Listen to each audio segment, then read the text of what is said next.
Okay, this is an introduction to ancient Greece.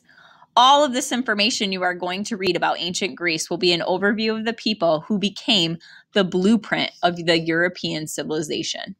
Blueprint meaning they've laid the groundwork. A lot of people look at what the Greeks did and copied off of many things that they did, historically speaking. The unique legacy. On any given day, one of every 8 words we speak, read, or write is Greek in origin. More than any other language, Greek is the basis of our American English tongue. Many scientific, technical, and medical words are Greek. Here are some examples of Greek words: panic, atom, architect, democracy, ethics, logic, myth, nectar, alphabet, theme, psychology, and Achilles' heel. Ancient Greeks called themselves Hellenes. The ancient Greeks helped shape science, math, medicine, history, philosophy, and drama. We still have access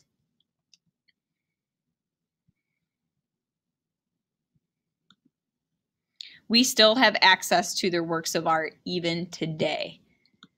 All right, the Aegean world. But who were these men and women called Greeks, and in what setting were they able to change the course of history?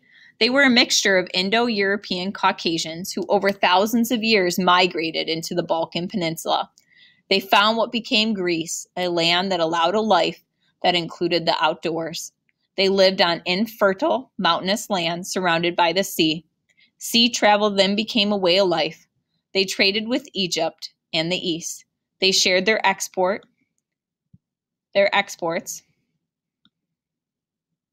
sorry, I'm having difficulty seeing the whole slide, of olive oil,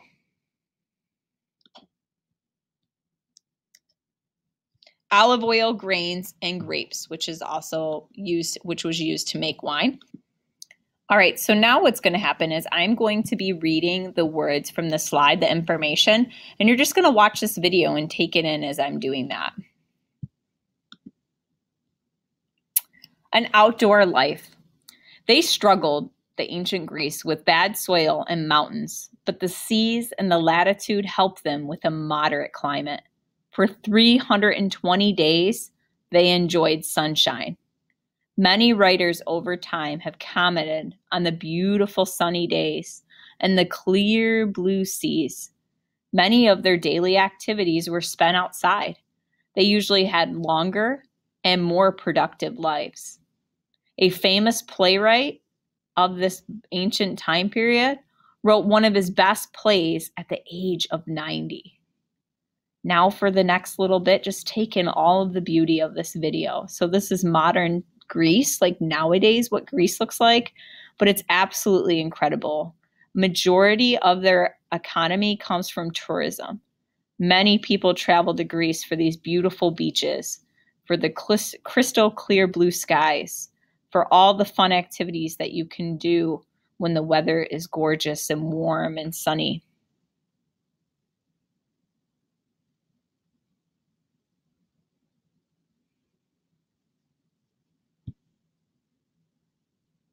Okay, so through the mountaintops, you can see they really have to build and get creative with trains and things like that to travel. Road systems over waters.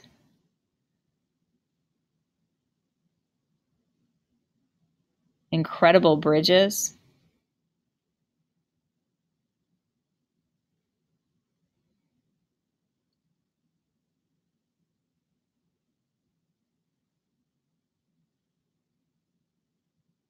Okay, I'm going to stop at that point. I think that's a really good point to stop at. And then we're going to get into our next part. Minoan civilization. In early Greek history before 450 BCE, many events happened on the island of Crete. Crete became a sea power from 2500 to 1500 BCE. They were influenced by the advanced civilizations like Egypt. The people here were also called Minoan. A series of kings ruled over several thousand subjects here. One king was King Minos, where the Minoan name comes from. They were happy and successful. They had an amazing plumbing system that topped all others in Europe until the 19th century. The ancient Cretan civilization ended abruptly by either a volcanic explosion, an earthquake, a foreign invasion, or a combination of these. This is a map of Crete. This is the king, Minos and Minos, And then where this comes from is ancient Greek civilization of a minotaur. So the heroic age in the Trojan War. Around 2000 BCE, groups of Greek-speaking people moved into mainland Greece. The leading city where these people settled was Mycenae. Sorry, why it's...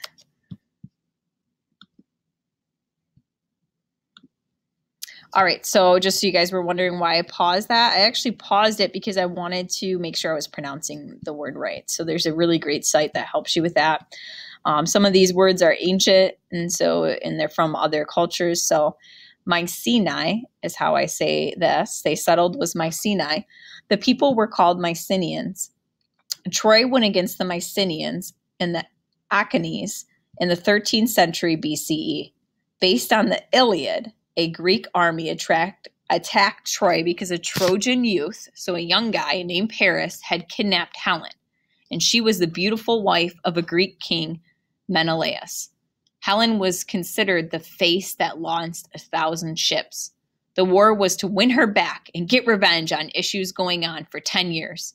Homer's other masterpiece is called the Odyssey. And so his other masterpiece is called the Odyssey. And the Odyssey was, let me check here. It was a tale of one warrior's adventurous return from Troy. The rise of the polis.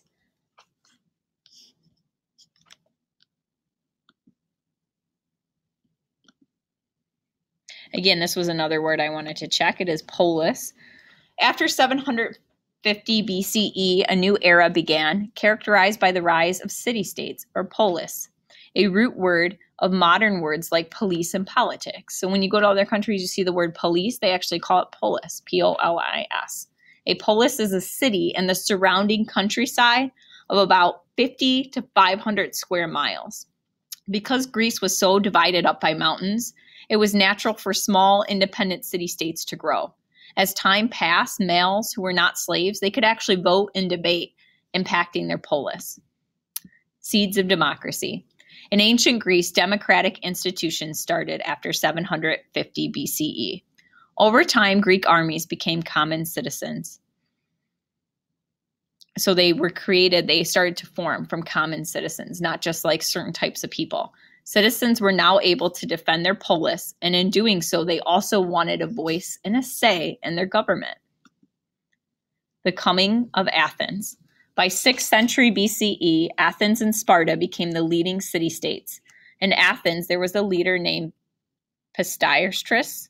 In 508 BCE, Cleisthenes took over after Pisistratus. He wanted to lead toward a more advanced democracy. He made the Athenian Assembly, also called the Ecclesia. This was the lawmaking body. He also created the Council of 500 to propose laws and advise the assembly. Members who were chosen by lot, which means by random. Other jobs like generals in war were chosen by lot. The leader Cleisthenes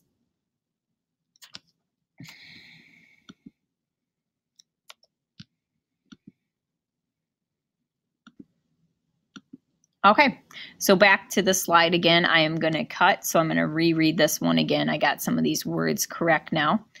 The coming of Athens. By 6th century BCE, Athens and Sparta became the leading city-states. In Athens, there was a leader called Pisistratus. In 508 BCE, Cleisthenes took over after Pisistratus. He wanted to lead towards a more advanced democracy. He made the Athenian Assembly, also called Ecclesia. This was the lawmaking body. He also created the Council 500 to propose laws and advise the assembly. Members were chosen by lot, which means by random. Cleisthenes wanted to give more power to the citizens by introducing ostracism, which was a way